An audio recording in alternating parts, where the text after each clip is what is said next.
Buenos días. Este trabajo está titulado como Extracción de características y evaluación de un clasificador binario basado en umbrales estadísticos para señales de SG. Este trabajo fue desarrollado por Johan Gallego, Julián Ordóñez y Linda Linares, estudiantes de bioingeniería de la Universidad del Bosque. Sabemos que el corazón funciona gracias a señales eléctricas, pero ¿qué pasa cuando una de esas señales se altera? Entonces ahí pueden ocurrir enfermedades como lo son la arritmia, que se vuelven muy peligrosas si no se detectan a tiempo. Entonces, ¿qué se busca? Se busca analizar esas señales eléctricas que se hace por medio de electrocardiogramas. Entonces, ¿cómo lo hace? En resumidas cuentas, básicamente lo que él hace es extraer esas características compuestas de las ondas P, de los complejos QRS y T. ¿Qué hace cada uno? Cada uno cumple o más bien representa un proceso específico.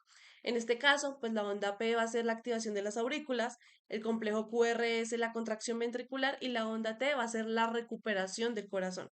Entonces, cuando existen patologías como lo son la arritmia, la fibrilación auricular, la forma de estas señales cambia. Puede haber variaciones en amplitudes, en los segmentos, que son características muy importantes. Una región muy importante es el segmento ST. ¿Y por qué digo que es muy importante? Es porque este está directamente relacionado con la repolarización ventricular. ¿Y qué quiere decir esto? Que cualquier alteración sobre este segmento puede indicar problemas como la isquemia o fallas en la recuperación eléctrica del corazón. Entonces, debido a estas variables, surge una necesidad y es cómo podemos diferenciar de manera automática entre una señal normal y una patológica.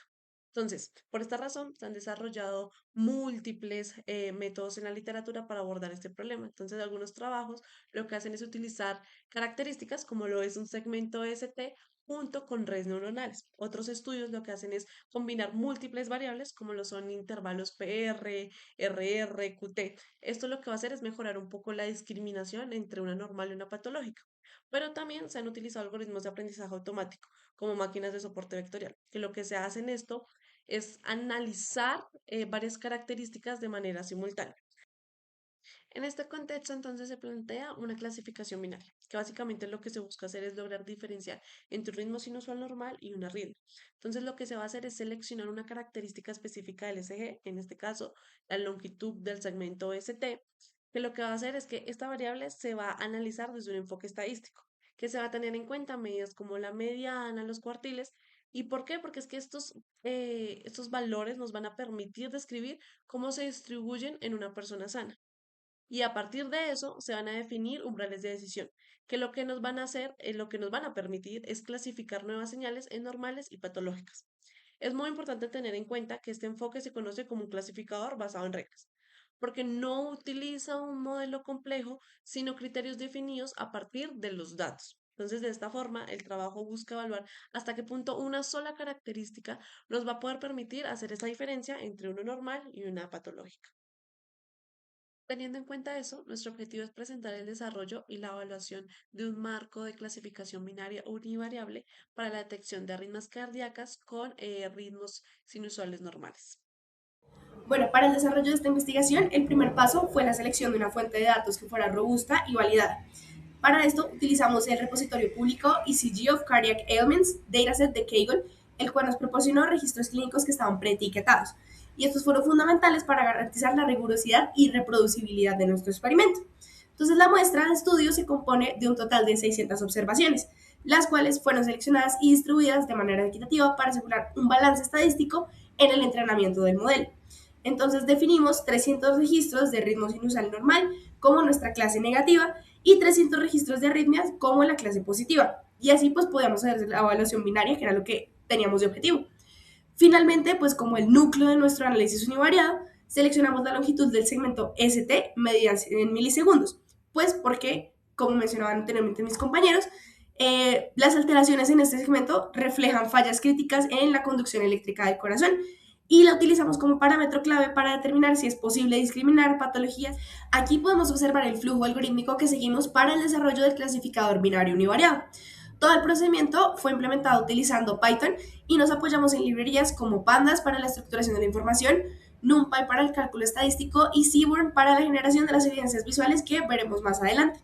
Entonces, iniciamos el proceso con la carga de los 600 registros que ya fueron mencionados, los cuales fueron sometidos a un etiquetado binario y asignamos el valor de 0 para la clase negativa o pues corresponde al ritmo sinusal normal y 1 para la clase positiva que corresponde a las arritmias.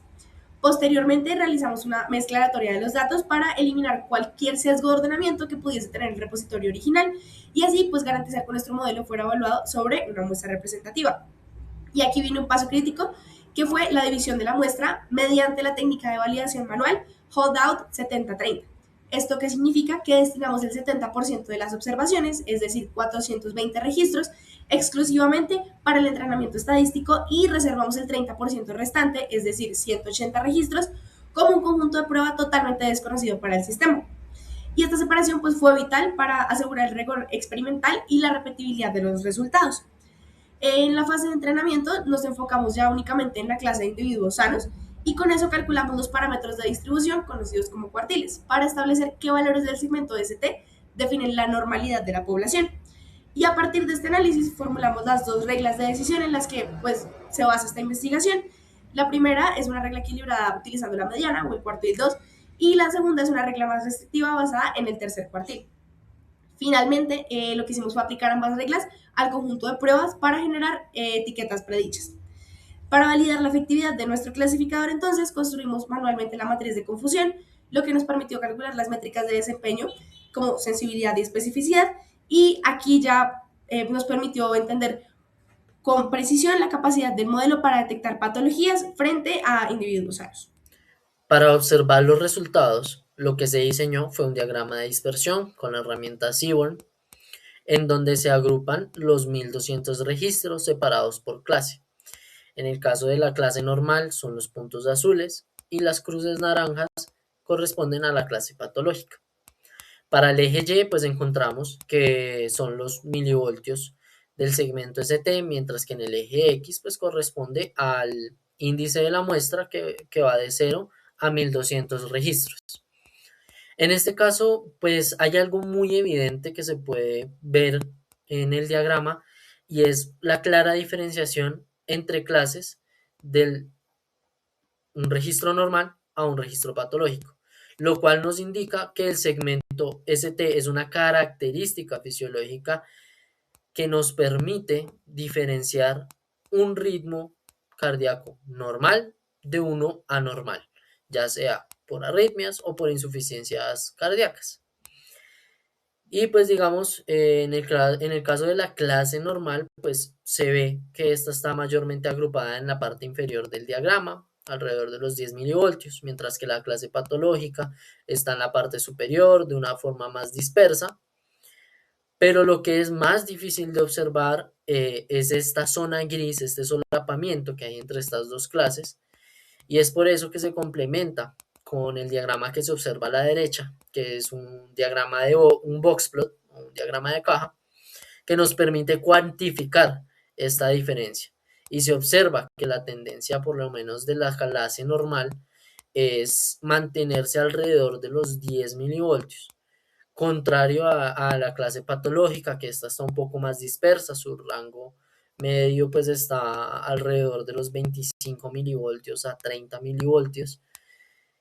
Y es posible pues también observar lo que mencionaba anteriormente de esta zona gris, este solapamiento que se encuentra alrededor de los 15 milivoltios, por lo que fue necesario hacer eh, el cálculo de los cuartiles para determinar estos umbrales que va a utilizar el modelo para diferenciar una clase normal de una patológica, donde obtenemos que nuestro cuartil 1 calculado fue de 8.52, el cuartil 2 de 12.35 y el cuartil 3 de 13.35.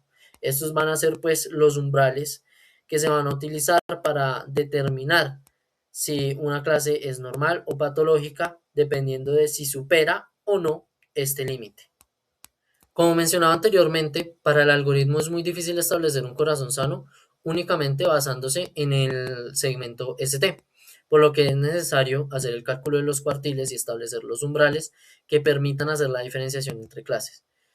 Después de haber hecho la prueba de validación con el Q2, que corresponde a la mediana 12.35, se obtuvo una sensibilidad del 100%. Básicamente, esto lo que nos quiere decir es que todos los casos patológicos fueron identificados o clasificados correctamente por el modelo. Sin embargo, el punto flojo fue la especificidad, en donde fue del 64,15%, lo que más o menos indica que casi 4 de cada 10 personas sanas serían enviadas a revisión por un falso positivo. Y ya por otro lado, pues en el caso del Q3 sí, la sensibilidad fue más baja, del 99,21%, pero la especificidad tuvo una mejora considerable, logrando un 83,96%, lo que básicamente se traduce que 2 de cada 10 personas sanas serían enviadas a revisión. Básicamente se redujo con el Q3 a la mitad la cantidad de falsos positivos. Entonces, como conclusión principal de este estudio, determinamos que la selección del umbral estadístico define la utilidad diagnóstica del modelo. Entonces, mientras que el uso del tercer cuartil pues, resultó ser totalmente restrictivo, tenía una sensibilidad del 0%, falla en detectar cualquier caso patológico. Y el empleo de la mediana, que es el segundo cuartil, demostró ser mucho más efectivo para la detección clínica, en donde alcanzamos una sensibilidad del 88,54%. Sin embargo, pues el análisis reveló un desafío técnico muy importante, y es que existe una superposición significativa entre las distribuciones de individuos sanos y patológicos cuando se utiliza únicamente la longitud del segmento ST como variable discriminante. Esta mezcla de rangos indica que una clasificación perfecta es inalcanzable bajo un enfoque univariado, pues ya que valores centrales similares en ambas poblaciones generan ambigüedad diagnóstica. ¿Y esto qué implica? Estos resultados evidencian la necesidad de ajustar los criterios de decisión según el objetivo clínico. Entonces, cuando hablamos de detección de arritmias, se debe priorizar la sensibilidad para asegurar la identificación de pacientes enfermos, aceptando como un compromiso o una reducción en la especificidad. ¿Esto qué quiere decir? Que es preferible un sistema que genere alertas preventivas a uno que ignore casos críticos.